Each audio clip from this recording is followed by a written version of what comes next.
ఆరోగ్యానికి అడ్రస్ మారింది. Out fit ధరిస్తున్నారా మరి? పూర్తి వివరాలకు చదవండి రేపటి సాక్షి దినపత్రిక. నమ్మిన సిద్ధాంతాలను జీవితాంతం ఆచరించి చూపిన గొప్ప నాయకుడు సీతారాం ఏచూరి అన్నారు YSRCP MP Vijayasai Reddy.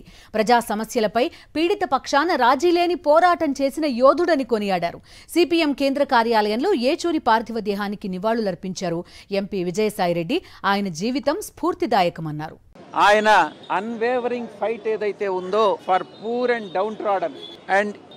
Down trodden issues కి సంబంధించి ఆయన ఫైట్ చేసినటువంటి విధానం తీరు ప్రజలు ఎన్నటికీ కూడా మరిచిపోరు. ప్రతి ఒక్కరిని కూడా భారతదేశంలో అది ఇన్స్పైర్ చేస్తుంది అన్నటువంటి విషయంలో ఎటువంటి సందేహం లేదని నేను చెప్తా ఉన్నాను. ఆయన మరణం ఒక్క సిపిఎం పార్టీకే కాదు, ఈ యొక్క it's a profound loss for the entire India.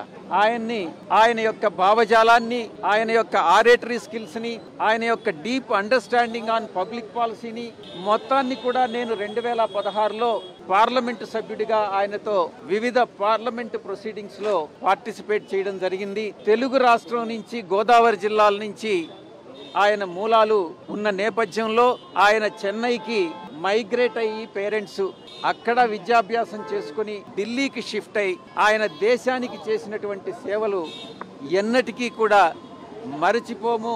ప్రతి ఒక్కరిని కూడా ఈ యొక్క పూర్ అండ్ డౌన్ ట్రాడన్ కోసం, పేదలు నిరుపేదల కోసం వైఎస్ఆర్ కాంగ్రెస్ పార్టీ ఎలాగైతే పోరాటం సాగిస్తుందో అదేవిధంగా ఆయన సాగించినటువంటి పోరాటం స్ఫూర్తిగా తీసుకుని వైఎస్ఆర్ కాంగ్రెస్ పార్టీ, మా జగన్మోహన్ రెడ్డి గారు మరింతగా పేదల అభివృద్ధి కోసం పాటుపడతారని నేను మనస్ఫూర్తిగా తెలియజేసుకుంటా ఉన్నాను.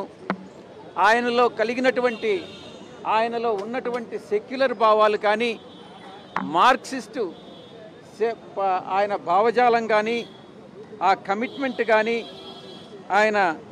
ఆయన కాంప్రమైజ్ కాకుండా ఆయన నమ్మిన సిద్ధాంతాలను ఏ రకంగా అయితే ఆచరించారో అవి నిజంగా చిరస్మరణీయమైనటువంటివి, చరిత్ర పుటల్లో నిలిచిపోతాయన్నటువంటి విషయంలో ఎటువంటి సందేహం లేదు అని నేను విన్నవించుకుంటా ఉన్నాను.